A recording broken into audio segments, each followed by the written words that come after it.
മലപ്പുറം ജില്ലയെ നടുക്കിയ സംഭവം ഉച്ചയ്ക്ക് ഏകദേശം 1 മണിയോടുകൂടി പെരിന്തൽമണ്ണ പോലീസ് സ്റ്റേഷനിലേക്ക് ഒരു ഫോൺ കോൾ എത്തി. പെരിന്തൽമണ്ണയിലുള്ള മുഹമ്മദ് അലി മുസ്ലിയാരുടെ വീട്ടിൽ ചില അസാധാരണ സംഭവങ്ങൾ നടക്കുന്നു എന്നാണ് വിളിച്ച വ്യക്തി പോലീസുകാരോട് പറഞ്ഞത്.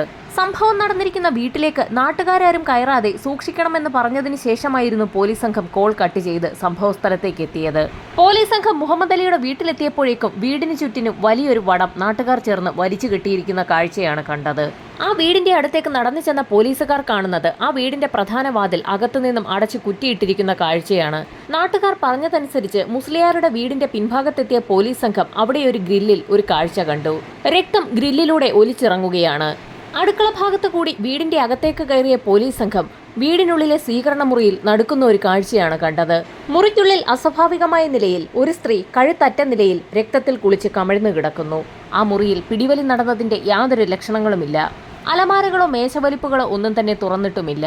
പോലീസ് സംഘം ഉടൻ തന്നെ വിവരം ഉന്നത ഉദ്യോഗസ്ഥരെയും ഫോറൻസിക് സംഘത്തെയും അറിയിച്ചു. ഫോറൻസിക് സംഘം അവിടേക്ക് എത്തുന്നതിനിടയിൽ തന്നെ അവിടെ എത്തിയിരുന്ന പോലീസ് സംഘം നാട്ടുകാരോടൊക്കെ വിവരം അന്വേഷിച്ചു. ചോദ്യം ചെയ്യലിൽ നിന്നും ആ സ്ത്രീയുടെ മൃതദേഹം ആദ്യം കണ്ടത് അവരുടെ മകനാണെന്ന് പോലീസിന് വ്യക്തമായി. ആ വീടിന്റെ ഒരു ഭാഗത്ത് കരഞ്ഞു തളർന്നിരിക്കുന്ന ഒരു ആൺകുട്ടിയാണ് പോലീസ് സംഘം കണ്ടത്. മുഹമ്മദ് അലി മുസ്ലിയാരുടെ ഭാര്യയാണ് കൊല്ലപ്പെട്ട് കിടക്കുന്നത്. അവരുടെ മകനെ ആശ്വസിപ്പിച്ചുകൊണ്ട് പോലീസ് സംഘം വിശദമായി തന്നെ വിവരങ്ങളൊക്കെ അവനോട് തിരക്കിയറിഞ്ഞു. സ്കൂളിൽ നിന്നും ഉച്ചസമയത്തായിരുന്നു മകൻ വീട്ടിലേക്ക് എത്തിയത്. എത്ര ബെല്ലടിച്ചു നോക്കിയിട്ടും വാതിൽ തുറക്കാത്ത സാഹചര്യത്തിൽ ഉമ്മയെ അന്വേഷിച്ച് ആ മകൻ വീടിന്റെ പിൻഭാഗത്തേക്ക് എത്തി. ചാരിയിട്ടിരിക്കുന്ന ഗ്രില്ല് തുറന്ന് അകത്തേക്ക് കയറി പ്രധാന വാതിലിന് സമീപത്തേക്ക് എത്തിയപ്പോഴായിരുന്നു നടുക്കുന്ന ആ കാഴ്ച ആഷിഖ് എന്ന മകൻ കണ്ടത്. ആ കാഴ്ച കണ്ട് അമ്പരന്ന് പോയ ആഷിഖ് ഉടൻ തന്നെ അലറി വിളിച്ചുകൊണ്ട് പുറത്തേക്കിറങ്ങി ഓടുകയും നാട്ടുകാരെയൊക്കെ വിവരമറിയിക്കുകയും ചെയ്തു. ഇത്രയും ആ മകൻ പറഞ്ഞു നിർത്തിയപ്പോൾ എസ്ഐയുടെ കണ്ണിൽ ഒരു കാഴ്ചപ്പെട്ടു. ആഷിഖിന്റെ കയ്യിലൂടെ രക്തം ഒലിച്ചിറങ്ങുന്നു. ആ രക്തം സമീപത്തുണ്ടായിരുന്ന ഗ്രില്ലിൽ നിന്നും പറ്റിപ്പിടിച്ചതാകാമെന്ന് എസ്ഐ വിലയിരുത്തി. ആഷിഖിന്റെ ഉമ്മയെ കൊലപ്പെടുത്തിയ ശേഷം കൊലയാളി ആ ഗ്രില്ലിൽ മാത്രമാണ് സ്പർശിച്ചിട്ടുള്ളത്. അപ്പോഴും ഗ്രില്ലിലൂടെ രക്തം വാർന്നൊഴുകുന്നുണ്ടായിരുന്നു. ആഷിഖിന്റെ അമ്മ കൊല ചെയ്യപ്പെട്ടിട്ട് അധിക സമയമായിട്ടില്ല എന്ന് അതിൽ നിന്നും വ്യക്തമായി. പോലീസ് സംഘം വിശദമായി നാട്ടുകാരെ ചോദ്യം ചെയ്യുന്നതിനിടയിലായിരുന്നു ഒരു സ്ത്രീ നിർണായകമായൊരു വിവരം പോലീസുകാരോട് പറയുന്നത്. സമയം ഏകദേശം 11:45 സമയത്ത് ആ സ്ത്രീ കൊല്ലപ്പെട്ട മറിയത്തിനെ കണ്ടിരുന്നു. അവർ തമ്മിൽ അല്പനേരം സംസാരിക്കുകയും ചെയ്തിട്ടുണ്ട്. 11:45 12:30 ഇടയിലുള്ള സമയത്താണ് മറിയം കൊല്ലപ്പെട്ടതെന്ന് പോലീസ് അതിൽ നിന്നും വിലയിരുത്തി. മറിയത്തിന്റെ ഭർത്താവും വീട്ടുടമസ്ഥനുമായ മുഹമ്മദ് അലി മുസ്ലിയാർ മതപരമായ ചില ചടങ്ങുകളിൽ പങ്കെടുക്കുന്നതിനായി പോയതാണ്. ആ സ്ത്രീ വീട്ടിൽ തനിച്ചേ ഉണ്ടാവുകയുള്ളൂ എന്ന് അറിയുന്ന ഏതോ വ്യക്തി നടത്തിയ കൊലപാതകമാണിതെന്ന് പോലീസ് നിഗമനത്തിലെത്തി. ഇൻക്വസ്റ്റ് നടപടികൾ പൂർത്തിയാക്കിയ ശേഷം മൃതദേഹം പോസ്റ്റ്മോർട്ടത്തിനായി ഗവൺമെന്റ് ഹോസ്പിറ്റലിലേക്ക് ഷിഫ്റ്റ് ചെയ്തു. നടപടികൾ പൂർത്തിയാക്കിയ ശേഷം പോലീസ് സംഘം ആ വീട്ടിലും പരിസരത്തുമൊക്കെ വിശദമായൊരു അന്വേഷണം തന്നെ നടത്തി.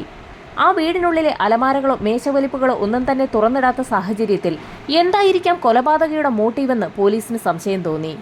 മറിയത്തെക്കുറിച്ച് അവിടെ കൂടി നിന്ന നാട്ടുകാരോടൊക്കെ ഒന്ന് തിരക്കാൻ തന്നെ പോലീസ് തീരുമാനിച്ചു. നാട്ടുകാരെ ചോദ്യം ചെയ്യുന്നതിനിടയിൽ ഒരു സ്ത്രീ പ്രധാനപ്പെട്ട ഒരു കാര്യം പോലീസിനോട് പറഞ്ഞു.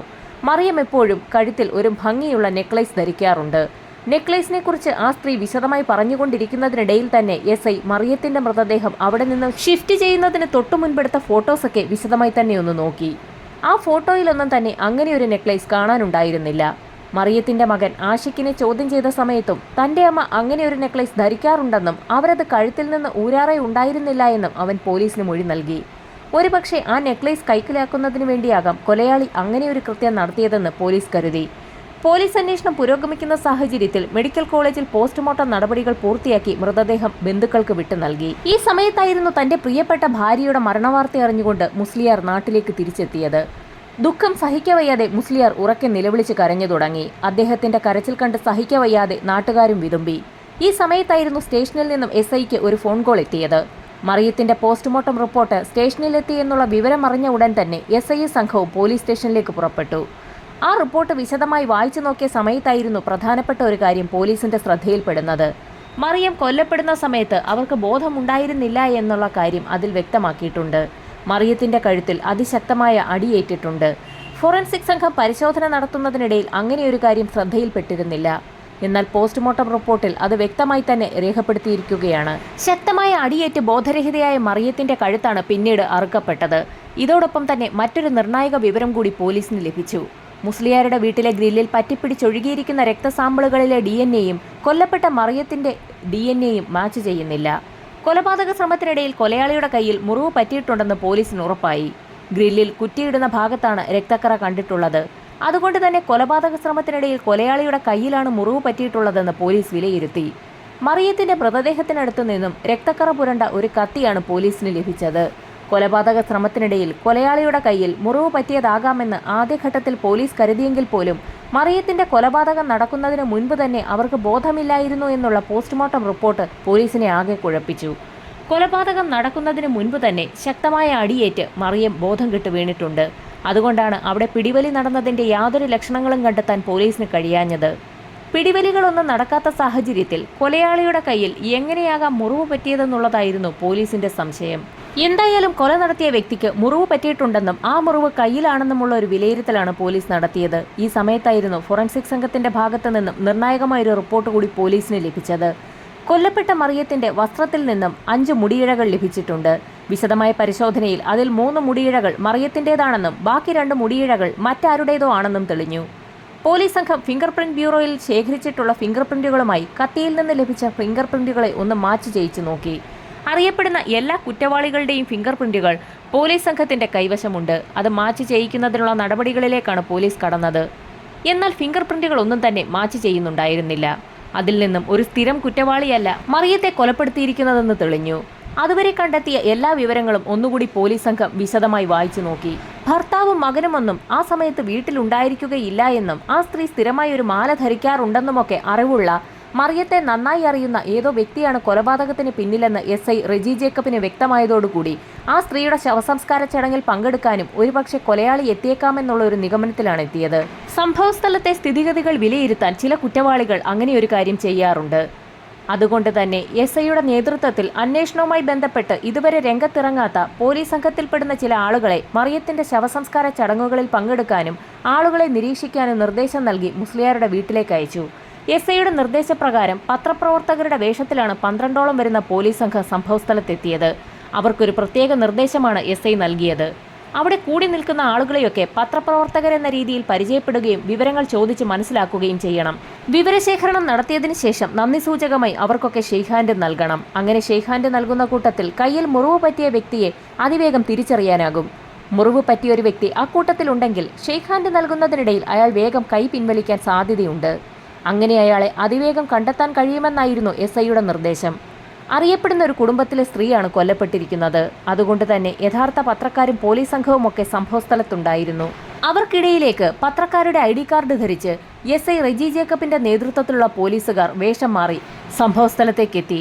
തങ്ങൾ പത്രത്തിൽ നിന്നാണെന്ന് പറഞ്ഞുകൊണ്ട് ആളുകളോട് അതിവേഗം അവർ വിവരങ്ങൾ ചോദിച്ച് മനസ്സിലാക്കി തുടങ്ങി. അവർ പറയുന്ന വിവരങ്ങളൊക്കെ വേഷം മാറിയ പോലീസുകാർ തങ്ങളുടെ കൈവശമുള്ള ഫോണുകളിൽ റെക്കോർഡ് ചെയ്യുകയും ചെയ്തു. ശേഷം അതിവേഗം ഷെയ്ക്ക് ഹാൻഡ് നൽകി ഓരോരുത്തരെയായി പറഞ്ഞുവിടുകയും ചെയ്തു. ഈ സമയത്ത് ചടങ്ങുകൾ പൂർത്തിയാക്കി മൃതദേഹം പള്ളിയിലേക്ക് കൊണ്ടുപോയി. വേഷം മാറിയ പോലീസുകാർ അവർ കളക്ട് ചെയ്ത വിവരങ്ങളും ഓഡിയോ ക്ലിപ്പുകളുമൊക്കെ SIക്ക് കൈമാറി. ഷെയ്ക്ക് ഹാൻഡ് കൊടുത്തപ്പോൾ അതിവേഗം കൈ പിൻവലിച്ച 10ഓളം വരുന്ന ആളുകളുടെ ലിസ്റ്റും പോലീസിന്റെ കൈവശമുണ്ട്.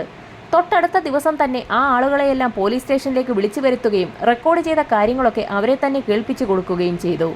അവർ തങ്ങൾക്കറിയാവുന്ന കൂടുതൽ കാര്യങ്ങൾ പോലീസിനോട് പറഞ്ഞു. ഇതേസമയം മറ്റുള്ള പോലീസുകാർ ആ വ്യക്തികളുടെ കൈകളിൽ എന്തെങ്കിലും മുറിവ് പറ്റിയിട്ടുണ്ടോ എന്നുള്ള കാര്യം വിശദമായി നിരീക്ഷിക്കുകയായിരുന്നു. 6ഓളം പേരെ ചോദ്യം ചെയ്തതിനിടയിൽ പ്രത്യേകിച്ച് അസ്വാഭാവികമായി ഒന്നും കണ്ടെത്താൻ കഴിഞ്ഞില്ല. അപ്പോഴായിരുന്നു 7ാമത് ഒരു ചെറുപ്പക്കാരൻ കടന്നു വന്നത്. ജാഫർ എന്ന പേരുള്ള ആ ചെറുപ്പക്കാരന്റെ കയ്യിൽ ഒരു മുറിവുണ്ടായിരുന്നു. കൂടി നിന്നിരുന്ന പോലീസുകാർ അയാളെ പ്രത്യേകം നോട്ട് ചെയ്തു. എങ്ങനെയാണ് അത്തരത്തിലൊരു മുറിവ് സംഭവിച്ചതെന്ന് SI ജാഫറിനോട് ചോദിച്ചു. 2 ദിവസങ്ങൾക്ക് മുൻപ് കരിങ്കല്ല് തത്താണിയിലേക്ക് പോകുന്ന സമയത്ത് ബസ്സിൽ കയറിയപ്പോൾ ബസ്സിന്റെ ഡോറിനിടയിൽ പെട്ടാണ് തന്റെ കൈ മുറിഞ്ഞതെന്ന് ജാഫർ പോലീസിന് മൊഴി നൽകി.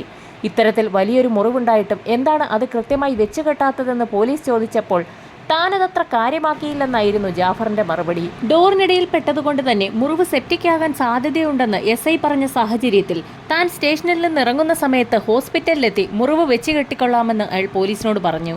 ഈ സമയത്തായിരുന്നു സ്റ്റേഷനിൽ ഒരു ഡോക്ടർ എത്തിയിട്ടുണ്ടെന്നും നമുക്ക് അദ്ദേഹത്തെ കൈയൊന്ന് കാണിച്ചു നോക്കാമെന്നും SI പറയുന്നത്. SI പറഞ്ഞു തീരുന്നതിന് മുൻപ് തന്നെ ഡോക്ടർ ആ മുറിയിലേക്ക് എത്തി. SI റെജിയുടെ നിർദ്ദേശപ്രകാരം ഡോക്ടർ ജാഫറിന്റെ കൈയൊന്ന് പരിശോധിച്ചു. കൈ എങ്ങനെയാണ് മുറിഞ്ഞതെന്നുള്ള ഡോക്ടറുടെ ചോദ്യത്തിന് നേരത്തെ SIക്ക് കൊടുത്ത അതേ മറുപടി തന്നെയാണ് ജാഫർ ഡോക്ടർക്ക് നൽകിയത്. എന്നാൽ ഡോക്ടർ വിശദമായി പരിശോധിച്ചപ്പോൾ ഡോക്ടർ ഒരു കാര്യം പോലീസിനോട് പറഞ്ഞു. ഷാർപ്പായ കത്തി പോലെയുള്ള എന്തോ വസ്തു ഉപയോഗിച്ചുള്ള മുറിവാണ് കയ്യിലുണ്ടായിട്ടുള്ളത്. ഇതൊരു കാരണവശാലും ബസിന്റെ ഡോറിനിടയിൽ പെട്ടതല്ല എന്ന് ഡോക്ടർ പറഞ്ഞതോടുകൂടി ജാഫറിന്റെ മുഖം ആകെ വിളറി വിടുത്തു. ഈ സമയത്താണ് മറ്റൊരു പോലീസുകാരൻ സ്റ്റേഷനുള്ളിലേക്ക് കടന്നു വന്നത്. നേരത്തെ ജാഫർ പറഞ്ഞതനുസരിച്ച് 2 ദിവസങ്ങൾക്ക് മുൻപ് കരിങ്കല്ലത്താണിയിലേക്ക് പോയ ബസ്സുകാരുമായി പോലീസ് സംഘം കോണ്ടാക്ട് ചെയ്തിരുന്നു. എന്നാൽ അന്നേ ദിവസം ജാഫർ പറഞ്ഞതുപോലെ ആ ബസിന്റെ പിൻഭാഗത്തെ ഡോർ യാത്രക്കാർ കുറവായതുകൊണ്ട് തന്നെ ഒരു കയർ ഉപയോഗിച്ച് കെട്ടിവെച്ചിരിക്കുകയായിരുന്നു. അന്നേ ദിവസം ആ ഡോർ തങ്ങൾ തുറന്നിട്ടേയില്ല എന്നായിരുന്നു ബസ്സുകാർ പോലീസിന് നൽകിയ മൊഴി. ബസ്സിൽ തിരക്കായതുകൊണ്ട് തന്നെ ബസ് വിട്ടുപോകുന്ന സമയത്ത് പിൻവാതിലിലൂടെ താൻ ഓടിക്കയറുന്നതിനിടയിലായിരുന്നു ബസിന്റെ ഡോറിന്റെ ഇടയിൽ തന്റെ കൈ പെട്ടതെന്നായിരുന്നു നേരത്തെ ജാഫർ പോലീസിന് നൽകിയ മൊഴി. അത് തീർത്തും വ്യാജമാണെന്ന് തെളിഞ്ഞു. താൻ പിടിക്കപ്പെട്ടു എന്ന് മനസ്സിലാക്കിയ ജാഫറിന് പോലീസിന്റെ ചോദ്യങ്ങൾക്ക് മുൻപിൽ പിടിച്ചു നിൽക്കാൻ കഴിഞ്ഞില്ല. തന്റെ ഭാര്യയ്ക്ക് അടിയന്തരമായ ഒരു ഓപ്പറേഷൻ വേണ്ടതുകൊണ്ട് തന്നെ അതിന് വലിയൊരു തുക ആവശ്യമാണ്. അത് സംഘടിപ്പിക്കാൻ കഴിയാത്ത സാഹചര്യത്തിൽ തന്റെ വീടിന്റെ തൊട്ടടുത്ത് താമസിക്കുന്ന മറിയത്താത്തയുടെ കഴുത്തിലെ മാല സ്ഥിരമായി കാണാറുണ്ടായിരുന്ന ജാഫറിന് ഒരു ബുദ്ധി തോന്നി. മുഹമ്മദ് അലി മുസ്ലിയാർ ഒരു യാത്രയിലാണെന്നും അവരുടെ മകൻ ഉച്ചയോടടുപ്പിച്ച് മാത്രമേ വീട്ടിലേക്ക് എത്തുകയുള്ളൂ എന്ന് ജാഫർ നേരത്തെ തന്നെ മനസ്സിലാക്കി. പതിവ് പോലെ ജോലികളൊക്കെ പൂർത്തിയാക്കിയ ശേഷം മറിയം മുറ്റം തൂക്കുന്നതിനിടയിൽ ജാഫർ സമീപത്ത് പതുങ്ങി നിൽക്കുകയായിരുന്നു.